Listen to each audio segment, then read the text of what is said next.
Sermon 3, known as the Sermon of Ash-Shiqshiqiyyah. Beware, by Allah, the son of Abu Quhafa dressed himself with it, and he certainly knew that my position in relation to it was the same as the position of the axis in relation to the handmill. The flood water flows down from me, and the bird cannot fly up to me. I put a curtain against the caliphate and kept myself detached from it. Then I began to think whether I should assault or endure calmly the blinding darkness of tribulations. The blinding darkness of tribulations, wherein the grown-up are feebled, and the young grow old, and the true believer acts under strain, till he meets Allah. I found that endurance thereon was wiser, so I adopted patience, although there was pricking in the eye and suffocation in the throats. I watched the plundering of my inheritance till the first one went his way, but handed over the caliphate to Ibn al-Khattab after himself. It is strange that during his lifetime he wished to be released from the caliphate, but he confirmed it for the other one after his death. Not doubt these two shared its utters strictly among themselves. This one put the caliphate in a tough enclosure, where the utterance was haughty and the touch was rough.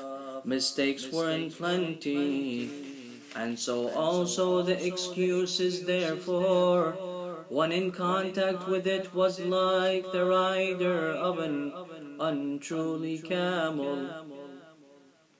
If he pulled up its rein, the very nostril would be slit. But he let it loose, he would be thrown. Consequently, by Allah, people got involved in recklessness, wickedness, unsteadiness, and deviation. Nevertheless, I remain patient, despite length of period and stiffness of trial, till when he went his way of death, he put the matter of caliphate in a group, and regarded me to be one of them. But good heavens, what had I to do with this consultation? Where was any doubt about me with regard to the first of them, that I was now considered akin to these ones? But I remained low when they were low,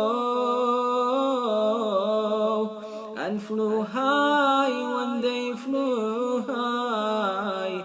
One of them turned against me because of his hatred, and the other got inclined the other way due to his in-law relationship, and this thing and that thing, till the third man of these people stood up with heaving breasts between his dung, and fathered with him his children of his grandfather Umayyah also stood up, swallowing up Allah his wealth, like a camel devouring the foliage of spring, till his rope broke down.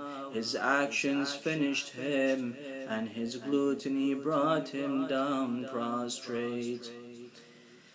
At that moment nothing took me by surprise but the crowd of people rushing to me, it advanced towards me from every side like the mane of the hyena, so much that Hassan and Hussein were getting crushed, and both ends of my shoulder garment were torn.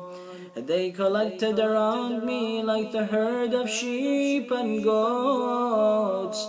When I took up the reins of government, one party broke away and another turned disobedient, while the rest began acting wrongfully, as if they had not heard the word of Allah, saying that abode in the hereafter we assign it for those who intend not to exalt themselves in the earth nor make mischief, and the end is for the pious ones.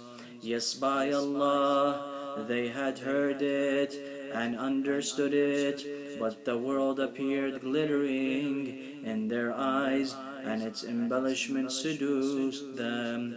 Behold, by him who split the grain and created living beings, if people had not come to me and supporters had not exhausted the argument, and if there had been no pledge of Allah, would they learn to the effect that they should not,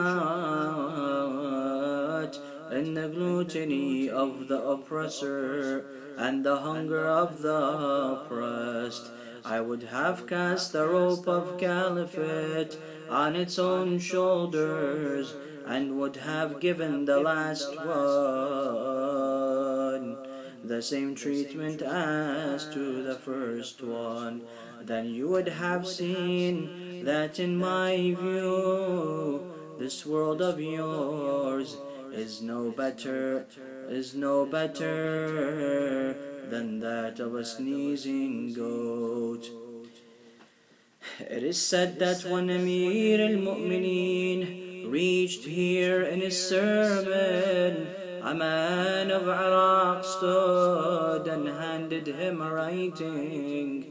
Amir al-Mu'mineen began looking at it when Ibn Abbas said, "O Amir al-Mu'mineen, I wish you resumed your sermon where you broke it." Thereupon he replied, "O Ibn Abbas, it was like the foam of a camel, which gushed out but subsided."